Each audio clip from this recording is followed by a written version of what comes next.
Hi, everybody, and welcome to Factor This. My name is Angela Godwin. I'm your host. Joining me today, my guest is Manjay Khazanchi. He is Global Business Development for Distribution Automation with Hitachi Energy. Manjay, thank you so much for joining me. Thank you so much for having me here, and my pleasure to speak about the favorite subject of the world today, the distribution automation. It is the favorite subject, isn't it? So speaking of which, let's dive right into some of the challenges in distribution automation that you're seeing today. What are you noticing, and how can the digital grid solutions help address these challenges? That's a very interesting and fundamental question for the world today. I always say that the world is getting challenged with the 3Ds, the decarbonization, decentralization, and digitalization. And we know that we have certain targets to reach globally by 2030 for decarbonization. But besides the decarbonization thing coming in, there is a lot of change which is happening in the distribution grid at the moment. And one of the things which is happening is that we are no longer in that era of a simple line generation, transmission, and distribution. We have a lot of distributed generation coming at the distribution level. So meaning that we have a lot of rooftop solars, we have battery energy storage systems coming in, we have a lot of PV charging, car charging stations coming in, electric car charging stations coming in a distribution network. So this in turn is changing the grid code considerably for the distribution companies. And that's the first challenge which the distribution company has, is to be resilient, to see how they can still supply the stable power and reliable power to their customers. How can they reduce their outages to a point where they do not have the revenue losses which they would suffer with the type of trippings which are happening due to these factors coming into position. So distribution automation, especially with Hitachi Energy, is something which we are leading from the forefront, and which we are attending from the field level devices, from the RTUs, the wireless and mission critical communication equipment, and then on top of it with the SCADA systems, the softwares, and also the enterprise level solutions, which is a much needed thing for like ADMS, outage management systems, and other health management systems. So with the things which are happening globally at the distribution level, for the, as I said, for the reasons, the 3Ds which I'm listed, this has become quite a challenge. Now for decentralization also, it's very interesting to know that how the history has moved on the control of distribution networks. The first distribution network that came into the world was in New York City, which was a 1 kilometer radius network around the Edison power plant. And that was the best network they had at that time. This was 1930s I'm talking about. And then going down the line, as you know, we always focused globally. We were focusing on having more and more bigger power plants, 1 gigawatt power plants, 1.5 gigawatt power plants, the larger power plants. And these power plants were typically out of the town sites. So they will be big transmission lines which would connect them. This considerably changed into a point where we had the PV solar coming in, the wind coming in, the battery storage coming in. So with that also came a lot of microgrids and decentralization that came into place. Now, if you have to manage this decentralized plants or decentralized grids, you need to have the level of automation so that you can control over it. So meaning that if you have a trip happening for some primary reason, you have let me say 100,000 customers, metered customers who are going out of on your grid. Then how fast are you able to respond to get back your grid on, or at least isolate that particular fault or that area where that fault has occurred, and then how fast you can reconnect the rest of the customers and get your people have the power and you save your revenue also. So that's the other factor that came into it. The third factor which I was talking to about you for the 3D is the digitalization. It's a common factor. It's a common known thing that now AI is a big challenge. And for AI, you need to have certain level of digitalization that needs to be done. And this is where the customers need an uninterrupted power and have certain behaviors of how they are using their power in a day. So with the digitalization, we ensure that the level of automation is done, the level of digitalization is done, which helps us to attain the AI algorithms which are used for these statistics and for controlling of these subjects. So overall, if you see, distribution automation is no longer about having a load break switch or a RMU which needs to be controlled manually out there. It's time now for completely different type of a system which helps us to restore power fast, which helps us to ensure that there is a reliable power available to the customer, which helps us, our with distribution organizations, to attain their revenue challenges in a better manner. What do you think is the ideal mix of technologies to, help support a digital distribution grid? That's again a very good question of what you should do. Look, as of today, globally, distribution automation, especially at the secondary automation levels, secondary substation automation level, is only 10% of automation.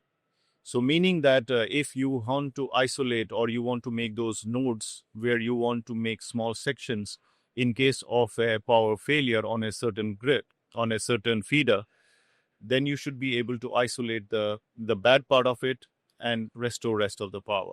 So this is where a lot of focus is going on. So primarily, first of all, you need to have a lot of reclosures to be implemented. You need to have a lot of reclosures to be put up into the distribution network at the secondary level. And then this also comes with the automation on top of it, meaning that you need to have a lot of RTUs and mission critical communication happening from these little sources which you are putting in there, the isolators which you are putting in there. And this is where Hitachi Energy also comes into picture with our range of RTUs as well as the mission critical wireless communication which we have developed. And this information needs to be fed to the secondary substation for the overall SCADA systems. And there also we have our SCADA systems which are implemented to give you the complete mix on that, to understand how the feeders are working and what the data is. And then this also needs a lot of IEDs, the intelligent electronic devices, which is a combination of protection, measurement, and control, and communicating over the fiber or communicating over the latest IEC 61850 protocols. We work with the latest protocols and we develop these to ensure that we have fast and reliable communication happening out there from the primary substations where these IEDs are placed. Now, again, once you have this type of a mix where you have the RTUs and the communication happening to the secondary substation, and then also having the IEDs at the primary substation level communicating, this all data needs to come into a place where you can have called a distribution management system or an advanced distribution management system, which is also called as the ADMS.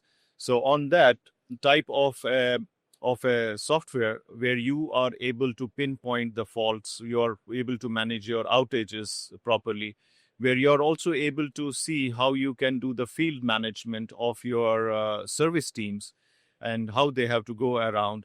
So these type of softwares typically are available with Hitachi Energy. And this is not the only thing. The mix we also need is, you can imagine, in a distribution company, the number of, for example, assets they have, the number of transformers they have, the number of poles they have, the kilometers and kilometers of overhead lines or cables they have, and the other equipment they have. Now, they would also like to know, like they do it in transmission segment, of how they can manage these assets, how they can take care of the asset health, and how they can ensure that they have the capacity to negotiate in the market for the best prices at a certain period of time. Meaning that you need to have the enterprise solution available to you, which is also connected to the SAP system, to the ERP systems, which are there for getting the prices and other things. So integrating a lot of data together and helping the management and the operators and the middle management of a distribution company to ensure that they get more profitability, but first to ensure that they deliver the power properly to the customers. I would not like to have a power cut unnecessarily or unreliable out there. Absolutely. So there's a lot of mix which is happening on the automation level, which needs to be done at the distribution. So what do you think are some best practices there you would recommend out there? Or perhaps you could share some success stories of customers in the field. Okay, let me talk primarily about American market of US. Okay. Okay, so we have the Centerpoint Energy here, where they had the requirement for Houston Power Network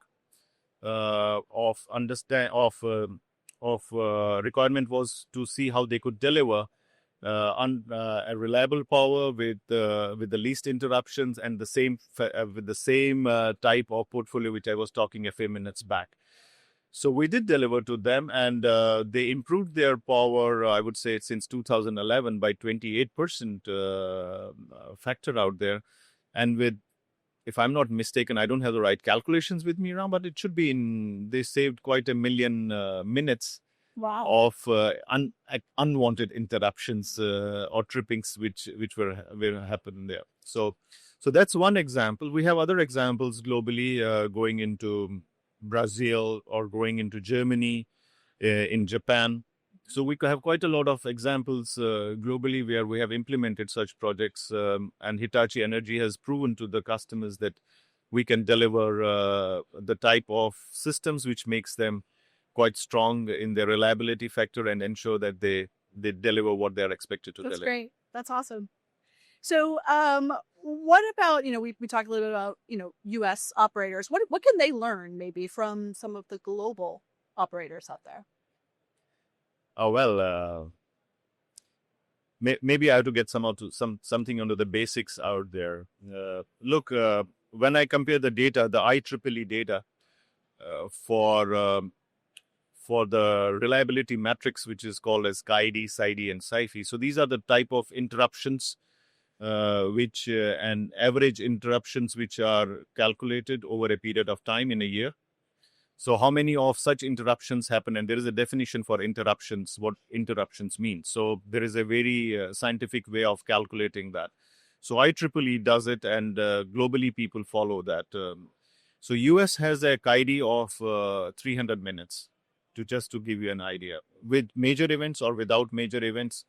Without major events, it's somewhere around 250 minutes a year. So meaning that it takes about a customer so many unwanted interruptions to bear the power outages.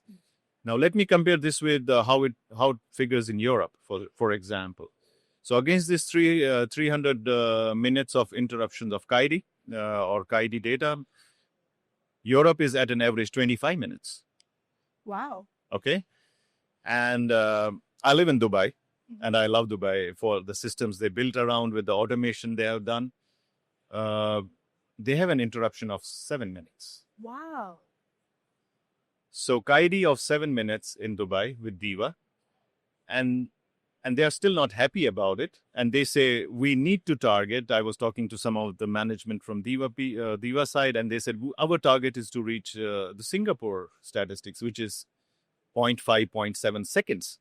So now can you imagine, why is this happening? This is not happening because US has a large land to cover, or it's a big landmass. It's not because of that. It's the level of automation that has been done. It's because I can give you another example. For example, in DEWA now they started using the drones to monitor the overhead lines. While as in US, we hear it frequently because there are tornadoes. You have overhead lines which get destroyed, and so you have to redo again everything. So it's quite a lot of, I would say, a gap out there for US distribution companies to cover, to come to a level where others are going on at the moment. But I can see, I have been talking here in this event to a lot of distribution companies, and I must say that there are efforts being put in. And I'm sure US will cover on that effort, but there is a lot of scope of improvement there for the for the U.S. distribution companies to do. That's interesting. That's really fascinating. Well, Menjay, do you have any other final thoughts? I mean, before we wrap things up, anything you want to leave our viewers with?